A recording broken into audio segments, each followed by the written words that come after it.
శ్రోతలందరికీ నమస్కారం. నా పేరు స్వాతి. ఈరోజు చందమామ కథలు 72వ సంచిక జూన్ 1953లోని 6వ కథ రాజ విగ్రహం.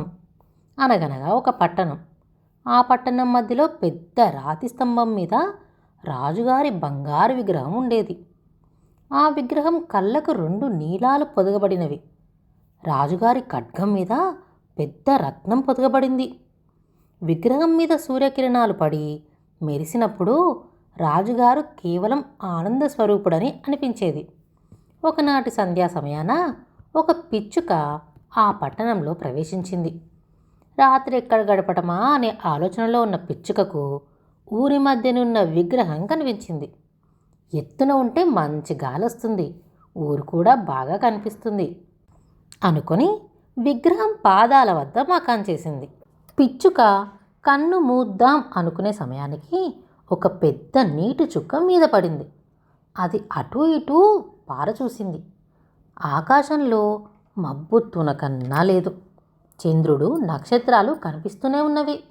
ఏమిటి చిత్రం అనుకుంటుండగా మరో పెద్ద నీటి చుక్క మీద పడింది. పిచ్చుకకు అనుమానం వేసి తల పైకెత్తి చూసింది. విగ్రహం కన్నీరు కార్చుతున్నది. ఎప్పుడూ ఆనందంగా ఉండే విగ్రహం చెంపల మీద కన్నీరు చూసి పిచ్చుకకు జాలి కలిగింది. మీరెవరు అన్నది పిచ్చుక. నేను దుఃఖమెరుగని రాజుని అన్నది విగ్రహం. మరి ఎందుకు దుఃఖిస్తున్నారు అన్నది పిచ్చుక. ఆ విగ్రహం జవాబిచ్చింది. నేను బ్రతికి ఉన్నన్నాళ్ళు ఎన్నడూ బాధపడలేదు. కోటలో దుఃఖానికి ప్రవేశం లేదు. ఎంతో హాయిగా ఉండేవాణ్ణి. కోట అవతల ఏమున్నదో నేనెప్పుడూ విచారించలేదు. చచ్చిపోయాక నా విగ్రహాన్ని ఇంత ఎత్తున ప్రతిష్ఠించారు. ఇక్కడి నుంచి పట్టణంలో జరిగే సంఘటనలన్నీ కనిపిస్తున్నవి. నా హృదయం సీసంతో పూత పోసినదైనా చాలా జాలిగలది. మరి ఏడవక ఏం చేస్తాను? తనతో మాట్లాడుతున్నది ఒక విగ్రహం అన్న సంగతి జ్ఞాపకం వచ్చి అప్పుడు పిచ్చుక చాలా ఆశ్చర్యపడింది. విగ్రహం మళ్ళీ అన్నది, దూరాన ఒక పూరింటిలో ఒక బీద కుటుంబం ఉంది. ఒక ఆమె బక్కచిక్కిన శరీరంతో, పాలిపోయిన ముఖంతో గుడ్డి దీపం పెట్టుకొని కుట్టు పని చేస్తున్నది. పలుమార్లు సూది చేతివేలిలో గుచ్చుకుంటున్నా ఆమె లెక్క చేయటం లేదు. పక్కన ఉన్న మంచం మీద జబ్బుపడిన బిడ్డ పడుకొని ఉన్నాడు. వాడికి ఆకలవుతోంది. నారింజ రసం ఇమ్మని తల్లిని వేధిస్తున్నాడు. పాపం, ఆమె నారింజ రసం ఎక్కడ తెస్తుంది? ఆ బాధ చూస్తే నా కన్నీరు ఆగటం లేదు. పిచ్చుక, నాకు సహాయం చేయగలవా? ఏమిటది అన్నది పిచ్చుక. చూడు, నా కత్తిలో విలువైన రత్నం పొదగబడి ఉంది. దీని ఆమెకి ఇచ్చి రావాలి. నేనా కదలలేను. చూస్తున్నావుగా, నా కాళ్ళను రాతి స్తంభంలో తాపటం చేశారు. పగలంతా ఎగిరి ఎగిరి అలసిపోయాను. మళ్ళీ తెల్లారుజామునే ఎగిరి పరదేశం పోవాలి అంది పిచ్చుక. కష్టాల్లో ఉన్నవారి పట్ల సానుభూతి కావాలి అని రాజు కళ్ళనీళ్ల పర్యంతమయ్యాడు. పిచ్చుకకు నిజంగానే జాలి వేసి రాజుకు సాయం చేయటానికని ఒప్పుకుంది. రాజు చెప్పిన ప్రకారం అది అతని ఖడ్గం మీది రత్నాన్ని ముక్కుతో కరుచుకొని ఇళ్ళ కప్పుల మీది నుంచి ఎగిరిపోసాగింది. చివరికి ఆ బీద ఇంటికి చేరింది. కుర్రాడు బాధతో అటూ ఇటూ దొర్లుతున్నాడు. తల్లి అలసిపోయి నిద్రపోతుంది. పిచ్చుక మెల్లగా ఆమెను పక్కకు నెట్టి కుర్రవానికి తన రెక్కలతో విసరసాగింది. ఆ చల్లని గాలి హాయిగా ఉండి అతనికి చప్పున నిద్ర పట్టింది. పిచ్చుక రాజు దగ్గరికి వెళ్ళి జరిగిందంతా చెప్పి అన్నది, భలే, ఇంత చలిలోనూ నాకేదో హాయిగా ఉన్నట్లుంది. నిజమే, మంచి పని చేసినందువల్ల అలా అనిపిస్తుంది అన్నాడు రాజు.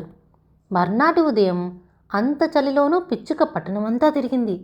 మిగతా పిచ్చుకలు ఈ కొత్త పిచ్చుకలో ఏదో విశేషం ఉన్నట్లు చూశాయి. కొత్త పిచ్చుక నిజంగా గర్వపడగలిగింది కూడాను. రాత్రి చంద్రోదయం అయ్యాక పిచ్చుక రాజు దగ్గరికి వెళ్ళి, ఈ రాత్రి నేను ప్రయాణమవుతున్నాను అని అంది. పిచ్చుక, ఆ దూరాన ఒక శిథిల గృహంలో ఒక యువక కవి ఉన్నాడు. అతను కాగితాల ముందు అలసిపోయి కూర్చున్నాడు.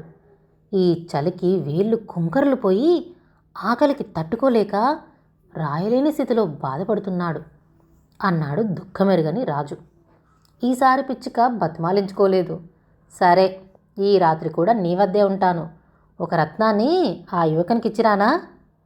నా దగ్గర మరి రత్నాలు లేవు, కానీ నా 2 కళ్ళకు గాను 2 నీలాలు ఉన్నవి. ఒక నీలం తీసి అతనికి ఇచ్చిరా. మీ కంటిని తీయలేను అని పిచ్చుక ఏడవసాగింది. నేను చెప్పినట్లు చేయి పిచ్చుక అని రాజు బతిమాలాడు. చివరికి పిచ్చుకకు తప్పలేదు. నీలం ముక్కున కరుచుకొని పిచ్చుక ఎగిరిపోయింది. ఆ కవిగారి ఇంటికి తలుపులు లేనందువల్ల లోన ప్రవేశించటం కష్టమవలేదు.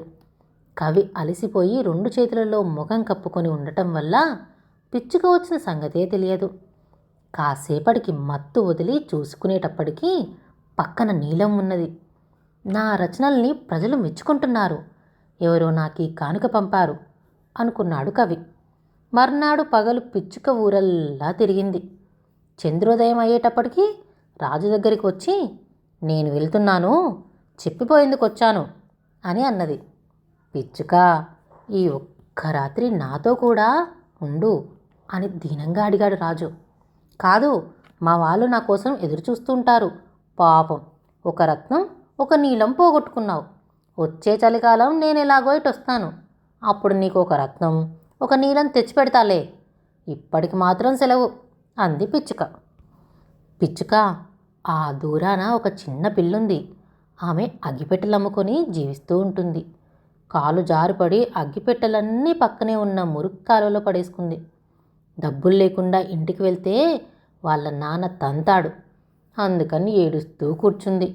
నా 2 కంటిని తీసుకుని వెళ్ళి ఆమెకివ్వు అన్నాడు రాజు. కావాలంటే ఈ రాత్రి కూడా నీతోనే ఉంటాను, కానీ 2 కన్ను కూడా తీసివేయలేను.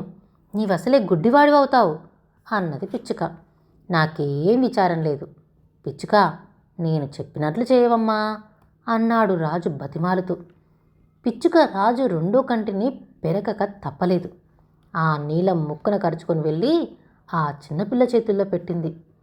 భలే బాగుంది అని ఆనందంతో కళ్ళ నీళ్లు కూడా తుడుచుకోకుండానే ఆ పిల్ల ఇంటికి పరిగెత్తింది.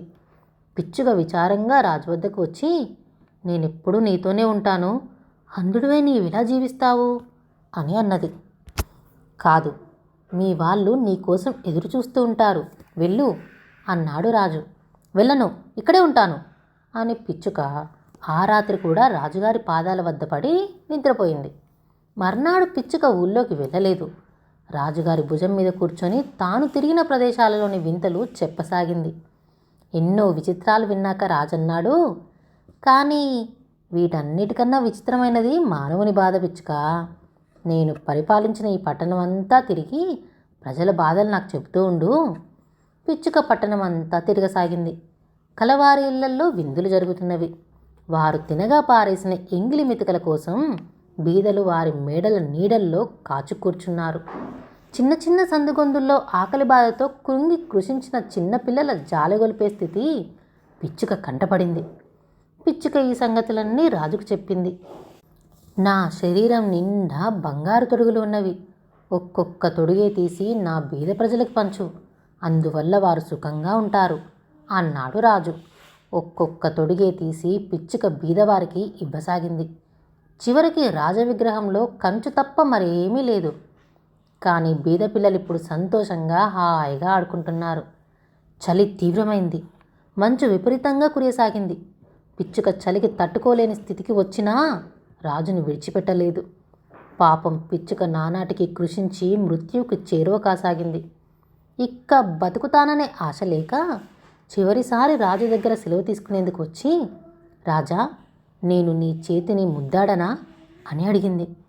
చేయి కాదు, నా పెదవినే ముద్దాడు.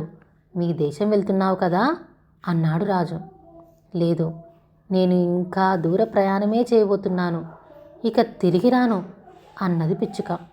రాజు పెదవిని ముద్దాడిన పిచ్చుక చచ్చి పాదాల దగ్గర పడింది. ఇదే సమయంలో ఏదో బ్రహ్మాండం బ్రద్దలైనంత శబ్దం వినిపించింది. సీతంతో పూతపోసిన రాజహృదయం రెండుగా విచ్చింది.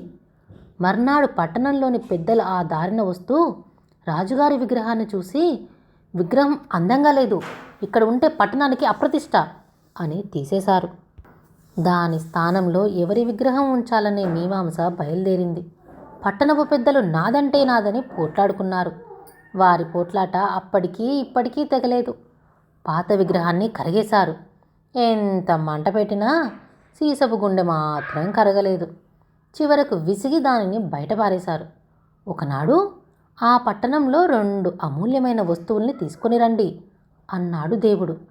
దేవదూతులు ఊరంతా తిరిగి చచ్చిన పిచ్చుకను, కరగని సీసపు గుండెను తీసుకెళ్లారు.